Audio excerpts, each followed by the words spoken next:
Hi everyone, today is Friday, April 4th. It's the middle of the trading day. I just wanted to get out a quick market update and outlook before we hit the weekend. So yeah, markets are going down pretty steeply yesterday and today. They are following, it's the heels of the Trump's reciprocal tariff policy that they came out with a couple of days ago, and the market is not liking it. As far as what the market expected, best case scenario, medium case, worst case scenario. They came out with the worst case scenario for the market, and we are now, the market is pricing in the odds of a recession jumping from 35%, which was very manageable because you still have a 65% of avoiding a recession. It's now 50 shot whether we go into a recession or not, and the markets are pricing that in. We are down 15% from the peak on February 19th in the S&P 500. We're around 5135 right now. We are down only 10% on the year. So 10% correction from the beginning of the year to date is what we call a normal correction. 20% decline from the peak is considered a bear market. Okay, and you get one of those about every 5 or 6 years. You get a 10% pullback like every 18 months to 2 years. So our last one was in 2022. The market was down 25%. The NASDAQ was down over 30%. Bonds that year were down 15%. So, and again, we survived all of that. In fact, I was just running some numbers before. We're at 4135 on the S&P. Sorry, 5135 on the S&P 500, down from 6100. In 2022, we were down 25% to 3500. Okay, so we are up 50% despite this sell-off from where we were just a couple of years ago.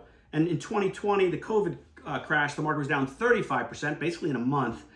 It went to 2,190. We're at 5,100, 2,100 to 5,100. We're up 135% from that opportunity, that low. So, and the COVID situation was, dramatically worse. They came out with tariff policy. At any time they want to unwind it, they can, and things will stabilize. You couldn't get that virus out of the system, And again, tens of thousands of people were dying a day around the world. 20 million people put out of work. Anyone in the service industry that deals with people. So, entirely different forces at work here.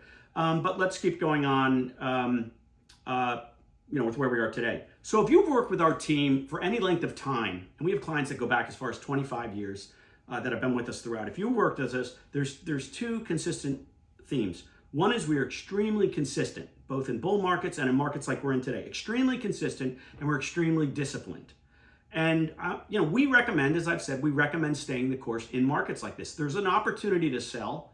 And I know that you want to hear us say to you, hey, it's okay to lighten up a little bit. We're not going to say that. If you want to do it, it's your call. But we always go back, and in really good portfolio management, you're either preparing your portfolio or you're reacting to market events. And if you're selling now, down here, you're reacting, right? You're selling after the damage to your portfolio has already been done. Now, you're selling because, A, it feels good and safe, but also because, it could go down lower. So, let's go through what goes on in an investor's head and their psyche in periods like this and why that need to sell is so strong. So, it starts with falling prices, which leads to fear, and it's a very strong level of fear. It's the fear of survival, which is incredibly strong on your emotions. And humans will take action to survive. Any living thing will take action to survive. And selling stock feels really good, but that fear of survival and that panic that ensues and that uncertain future, it creates irrational behavior. And as we've always said, investment mistakes happen at the extremes. People sell and panic into falling prices, and then they get sucked in later at much higher prices after the news is good and all their neighbors are making money, and they, why can't I get rich too? And you got this constant, you're selling low in panic, and you're buying high, getting sucked back in, fear of missing out. And it's the complete opposite of what you have to train yourself to do. And it really goes against every common sense, emotion that a human will deal with. So why selling never works? Can't tell you how many times over the years we've heard, hey, let me sell now. It feels dangerous. The news is awful. I'll just buy it back lower. Well, in all of my years, I have never seen a client who asked us to sell for them get back in lower. Why does that? They always get back in higher. Why does that happen?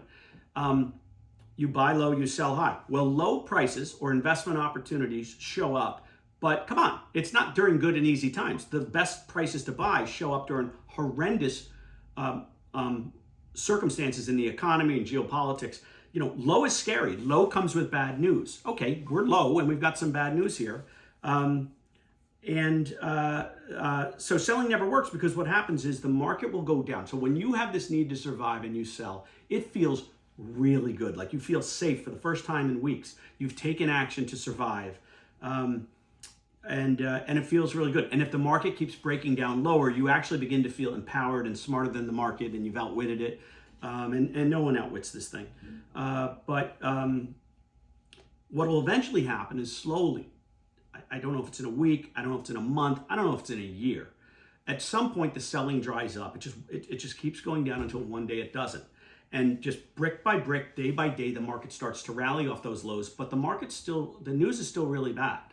So the low will usually happen often months before a recession is even declared to have happened, but certainly the market bottoms months before, maybe 6 months before the recession is declared over, sometimes a year later.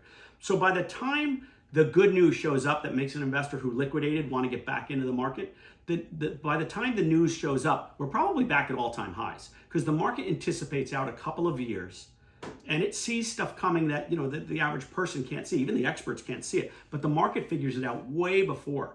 So that investor who's scared by the news is only going to get back in when the news gets good. And by the time the news gets good again, the market's going to be so much higher. Hence, we've learned over time to stay the course.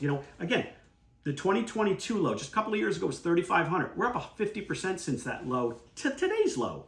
50% is a lot in just a few years. We are up 135% from the 2020 COVID low.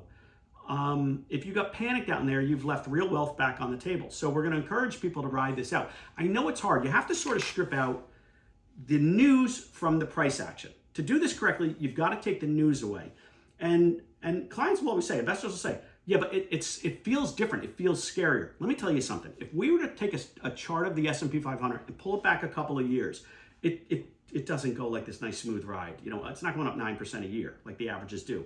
It's violent, and some of the corrections are quite steep. And if you can go back in hindsight and say, hey, you get $3 million to point to the 10 places you want to buy, you'd point to a very bottom of that chart every single time, and you'd make a killing. The average investor wants to liquidate down there, right? So you're beginning to see this mind shift. But separating the news from the price action, what you're seeing today is incredibly normal in stock market history. These things happen. They're a fact of life. If you're going to be investing, you can't invest. You're just not using good common sense if you're thinking that these type of markets don't show up. But again, you have to flip it on its head and use it to empower you to take advantage of them the way we're doing. And I don't know how long it's going to take for these buys we're doing now to turn profitable, but I'm really confident over the next 2, 5, 10 years. And if you're looking out 10 years, it's an almost certainty that buying today is going to be successful. It's just the way history has worked out. But the news feels scary because the news is always different, right? It's, oh my God, Bear Stearns has gone under and the entire mortgage market is collapsing and the banks are out of money and they need to be bailed out. Okay, great. Now there's some virus that is hitting the world and is killing millions of people and we can't figure out a cure for it. Today it's just policy coming out of the White House that's going to disrupt global trade for a while. Again, not even on the other scale, but it always feels uncertain and it always feels bad. And this is investing. So again, you have to view the market as an instrument, and this instrument, and you got to learn how to play it. And it's a really difficult instrument, and it's really complicated. But the price action we're seeing is normal. And I'll close with saying, so when do we sell? Are there times we sell? Of course we sell. But watch how this works. This is pretty interesting. We dictate the asset allocation of a client.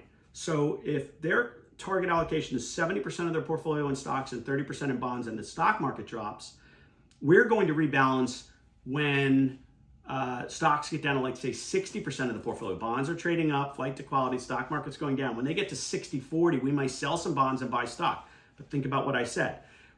We're selling bonds that are going up. We're buying stocks that are lower to get back to that 70-30 target. On the other end, if we're at 70-30 and the stock market's going up and it gets to 80 or 85% of the portfolio, yes, then we will sell stock, get back to 70% weighting, put it into bonds, and get those from 20% up to 30%. But look at what we've just done. Okay, we are selling high in stocks and we're buying them back lower. We're going completely against the grain of what the when the human mind wants to do, and that's really the only way you can play this thing. So let's just look at if you have cash to go into the market right now, we'd absolutely be nibbling on it. We totally, let me back up here. Absolutely respect this volatility. We're not trying to be a hero. We're going to live to fight another day, but we are going to nibble into this market a little bit every day if someone has cash coming in. If you're under 50, I would ignore what's going on completely. You've got let's say someone's going to retire at 65. You've got a long time to go. Markets have rarely lost money over a 5-year period, let alone a 10-year period. I would just let this thing be. Keep nibbling into this market in here. And if it goes lower, buy some more. Always keep a little bit of cash. Don't always, what I tend to do with my own account is I'll put, like, let's say 20% of my cash in. If the market breaks down further, I'll put another 20% of that cash in. But if I had 100 grand to put in, I've now put 20 in. It's now 80,000. I'll put 20% of 80 if I'm at 16,000, right? I'm putting less and less in because I want the cash around. And usually when we're buying the last bits of cash for a client, we're doing it at higher prices, right? We've kind of averaged through that V. If you're under, I would say under 55, again, I would not be concerned. I would not be changing anything. Let's talk, in here, you have too many years to go to hit 65. If you're in retirement or you don't work and you're living off of your portfolio, what do you do here? This is where it gets tricky. This is where it gets really scary. And, I was talking to a client today and I said, you're as wealthy in the world as you were a couple of weeks ago because everybody in the world is losing money in their portfolio right now. Not one person is unscathed. You want to see investment success? When we bring in clients that are in retirement, they always roll over. Their biggest portfolio is always their 401k plan from work. And why is that their biggest? Because it's done right. It is every paycheck, like every 2 weeks, money is deducted from their pay and it's put into their 401k and they live on what's left. They don't even know the money's being pulled out anymore. They're so used to it. It's like money I can't spend. And that person is dollar cost averaging in twice a month with every paycheck, sometime bonuses for a lifetime. And all of those steep corrections, they don't even know they're buying the market because it's all happening behind the scenes at their payroll company. That's how you're supposed to do it. That's why that 401k works. Yes, it's not fun to look at your 401k on a day like today and see it's collapsed by 15%. Yes, that's very hard to do. I'm not saying what we're doing is easy. It's actually extremely difficult.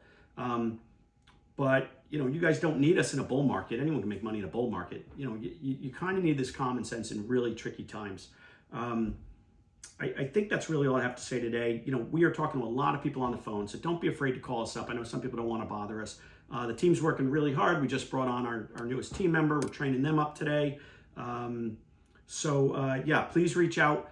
And we know it's scary out there, but this is investing, right? We always say in bear market stocks return to the rightful owners. Those that get scared out, they can't handle it. That person doesn't belong in stocks. But we'll take their shares off their hands either today or at lower prices tomorrow. And if you have an expense that's needed in the next 6 months to a year, yes, that money should be in cash. If you know you have a tuition payment coming up for college for a kid in August, that money should already have been in cash. If you know you need to buy a car because a lease is expiring in a couple of months, that money should be in cash. If you know you're buying a home or doing a renovation, that money should be in cash. The rest of the portfolio, just ride this thing out. I don't know when it turns, but it's going to turn. I would expect lower prices in the days or weeks ahead. We told you Trump is going to be shock and awe. This is very classic. We saw this in the first round. I don't think he understands how stocks work. He does everything from unbalanced, being unbalanced. He keeps his allies unbalanced. He keeps his enemies unbalanced. Markets do not like unbalance. The market likes balance. It likes certainty, not uncertainty where the wind can shift every day based on what they feel like saying. Reach out to us if you need us. I know it's a little wordy, but I really do appreciate you listening. And we're right there with you. We're sitting in our portfolios. David and I were just buying yesterday. I got a couple hours here to go. I'm going to nibble a little bit again in my stuff. I don't care what happens in the next year to that money. This is long-term seed money. So that's it. Have a great day.